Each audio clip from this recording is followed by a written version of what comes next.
تو بافته بابا گذاشتمش کنار بدم آشنا. من مثل بقیه املاکی ها نیستم. باشه به زنگ میزنم. سلام خوبی؟ سلام املاکی؟ ببخشید مگس نشسته بود در خدمتم جان. منو خدمتت. قیمت نداره. قیمت تا حالا شما انتخاب کن ما درست میکنیم. بشین روش میگم بالا پایین میخوایم قیمت رو میگم عزیزم. بشین درست میکنیم قیمت رو با هم. یه دبل اسپرسو بزن. دبل اسپرسو چشم.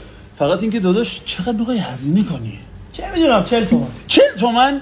40 تومن که قوی خارج بافت عزیز من آشغاله. یه خورده میتونی بیشتر هزینه کنی؟ یه کم. مثلا چقدر؟ یه کم الان بهت میگم.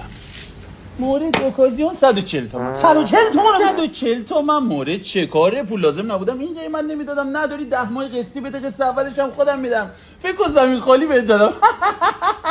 چای نسکافه کاپوچینو آچاکلت همه چی میتونی باهاش بزنی. داش من ندارم. ندارم چیه؟ به این قند قسم مشتری دست به نقد بیشتر از قیمت تو داشتم، دوست داشتم به تو دارم میدم بابا. کمیسیون هم ازت نگرفتم، فقط میمونه پول چایی بچه‌ها که میشه 500,000 تومان. چقدر؟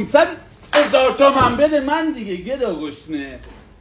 رمز 4-1 خیر ببینی. منت سرت نمیذارم ولی به این سوی چراغ قسم من تو خیر نگرفتم. Hey! Dünya yalan dünyadır. Dünya. Asker.